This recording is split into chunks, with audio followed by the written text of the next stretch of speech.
میں بریلوی ہوں، اللہ آپ کو ہدایت دے، کیا امام احمد رضا خان بریلوی غلط ہیں؟ ان کی کتابیں پڑھ لو، پتہ لگ جائے گا۔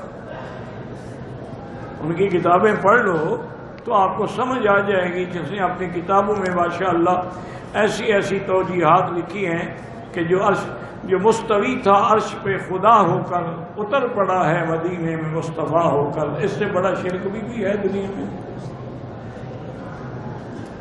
ان للہ، اب وہ مر گئے، اللہ عالم توبہ کر لی ہو۔ اللہ مرنے والے کے بعد کسی کا گلہ نہیں کرے۔ ویسے بہت بڑے عالم تھے، بھٹکتے بھی عالم ہیں۔ جاہل کیا بھٹکے گا؟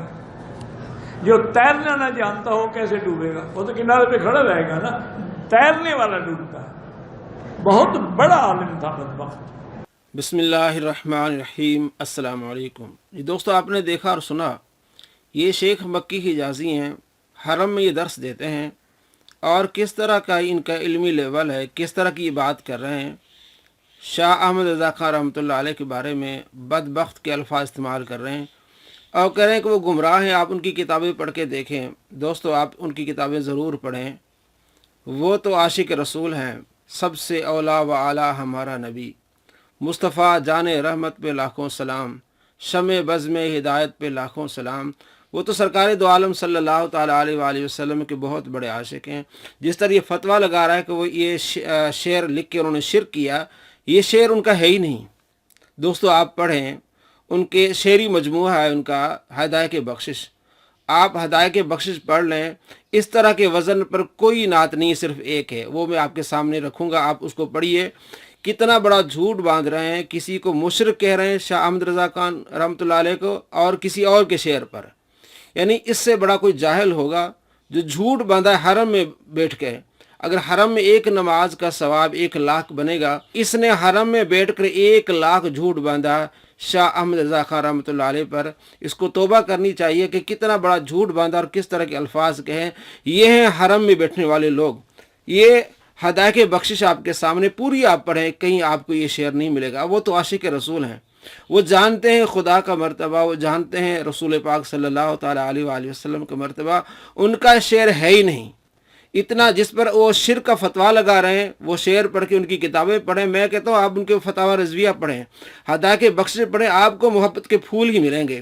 یہ ان کی نعت صرف پورے ہدایت بخشش میں یہ وزن ہے، گزرے جس راہ سے وہ سید والا ہو کر۔ دیکھیے محبت کے الفاظ دیکھیے، گزرے جس راہ سے وہ سید والا ہو کر، رہ گئی ساری زمیں عنبر سارا ہو کر، رخ انور کی تجلی جو قمر نے دیکھی، رہ گیا بوسہ دہ نقش کف پا ہو کر، وائے محرومی قسمت کہ میں پھر اب کی برس، رہ گیا ہمراہ زوار مدینہ ہو کر، چمن تیوا ہے وہ باغ کے مرغے سدرا، برسوں چہکے ہیں جہاں بلبلے شیدا ہو کر، سرسرے دشت مدینہ کا مگر آیا خیال، رش کے گلشن جو بنا گنچائے دل ہوا ہو کر، گوشے شہ کہتے ہیں فریاد رسی کو ہم ہیں، وعدہ چشم ہے بخشائیں گے گویا ہو کر، پائے شاہ پر گرے یارب تب سے مہر سے جب، دل بے تاب اڑے حشر میں پارا ہو کر،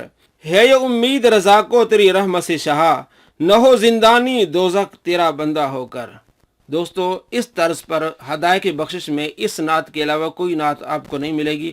اور جو یہ شعر انہوں نے پڑھا ہے، وہی جو مستوی عرش تھا خدا ہو کر، پڑھا ہے مدینہ میں مصطفیٰ ہو کر، اس شعر پر انہوں نے شرک کا فتویٰ لگایا اعلیٰ حضرت رحمۃ اللہ علیہ پر۔ یہ ان کا شعر ہی نہیں ہے۔ پوری ہدایت بخشش پڑھ لیں، فتاوی رضویہ پڑھ لیں، آپ ان کی کتابیں پڑھیں، یہ شعر ان کی کتاب میں ہے ہی نہیں، کسی کتاب میں بھی نہیں۔ تو جس شعر پر شرک کا فتویٰ لگا رہے ہیں، نعوذ باللہ، کس طرح کی زبان استعمال کر رہے ہیں، وہ ان کا ہے ہی نہیں۔ تو یہ تو لوگ وہ ہیں جو مدینہ پاک میں درود پاک پڑھنے والوں کو کہتے ہیں یہ گانے گا رہے ہیں، نعوذ باللہ من ذالک۔ ان کو دھکے دیتے ہیں، جالی کے قریب جاؤ تو کہتے ہیں یہ شرک ہے، اور جب چچنیا کے صدر آ جائیں تو ان کو پھر آگے بھی جانے دیتے ہیں، وہ پھر دیواروں کو بھی چومتے ہیں، ہر چیز کو چومتے ہیں، اس وقت شرک نہیں ہوتا۔ ایسے لوگوں کے لیے یہ حرم میں بیٹھ کر جو تبلیغ کرتے ہیں، ایسے لوگوں کے لیے علامہ اقبال نے خوب کہا تھا۔ ایک شخص تھا جس نے 8 سال تقریباً مدینہ پاک میں صبح ہر روز درس دیتا تھا۔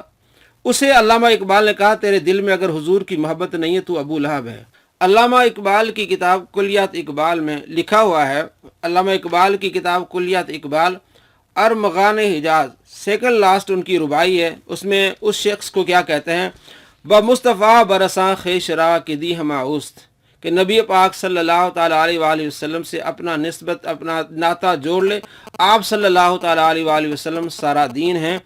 اگر بؤ نہ رسیدی، اگر سرکار دو عالم صلی اللہ تعالیٰ علیہ وآلہ وسلم کے ساتھ تیرا کوئی تعلق نہیں ہے، تمام ابو لہب بیست، تیرا سارا کام ابو لہب والا ہے۔